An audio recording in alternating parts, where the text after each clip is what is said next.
शिव पुराण की कहानी के अनुसार प्राचीन काल में राजा दक्ष ने अश्विनी समेत अपनी 27 कन्याओं का विवाह चंद्रमा से किया था। 27 कन्याओं का पति बनकर चंद्रमा बेहद प्रसन्न हुए। कन्याएं भी उन्हें अपने वर के रूप में पाकर अति प्रसन्न थीं। किंतु चंद्रमा 27 कन्याओं में से केवल एक रोहिणी पर ज्यादा मोहित हो गए। इस बात से दुखी राजा की अन्य पुत्रियों ने राजा दक्ष से इसकी शिकायत की। ये बात जब राजा दक्ष को पता चली तो वे चंद्रमा को समझाने गए। चंद्रमा ने उनकी बातें सुनी, लेकिन कुछ दिनों के बाद फिर रोहिणी पर उनकी आसक्ति और तेज हो गई। जब राजा दक्ष को ये बात फिर पता चली तो वो क्रोध में चंद्रमा के पास गए। उन्होंने कहा कि मैं तुम्हें पहले भी समझा चुका हूँ, लेकिन लगता है तुम पर मेरी बातों का कोई प्रभाव नहीं पड़ा, इसलिए मैं तुम्हें श्राप देता हूँ कि तुम क्षय रोग से पीड़ित हो जाओगे। राजा दक्ष के इस श्राप के तुरंत बाद चंद्रमा क्षय रोग से ग्रस्त होकर धूमिल हो गए। उनकी रोशनी जाती रही। ये देखकर ऋषि मुनि बहुत परेशान हुए। इसके बाद सारे ऋषि मुनि और देवता इंद्र के साथ भगवान ब्रह्मा की शरण में गए। ब्रह्मा जी ने उन्हें एक उपाय बताया। उपाय के अनुसार चंद्रमा को सोमनाथ में भगवान शिव का तप करना था।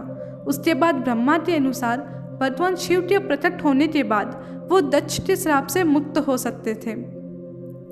चंद्रमा ने ब्रह्मा द्वारा बताए गए उपायों का अनुसरण किया। वे 6 महीने तक शिव की कठोर तपस्या करते रहे। चंद्रमा की कठोर तपस्या देखकर भगवान शिव अति प्रसन्न हुए। भगवान शिव ने चंद्रमा को दर्शन देकर वर मांगने को कहा। चंद्रमा ने कहा कि हे भगवान, अगर आप मुझसे प्रसन्न हैं तो मुझे इस क्षय रोग से मुक्ति दे दीजिए और मेरे सारे अपराधों को क्षमा कर दीजिए। किंतु भगवान शिव ने कहा कि तुम्हें ये श्राप जिसने दिया है वो कोई आम इंसान नहीं है, लेकिन इस श्राप का मध्य का मार्ग निकालने का मैं पूरा प्रयास करूंगा, किंतु इस श्राप को मैं पूर्णतः समाप्त नहीं कर सकता। शिव इस श्राप का मध्य का मार्ग निकालते हुए चंद्रमा से कहते हैं कि 1 माह में 2 पक्ष होते हैं। इसमें से एक पक्ष में तुम निखरते जाओगे तो दूसरे पक्ष में तुम क्षीण भी होगे। तुम्हारी रोशनी कम होती जाएगी। ये पौराणिक रहस्य है।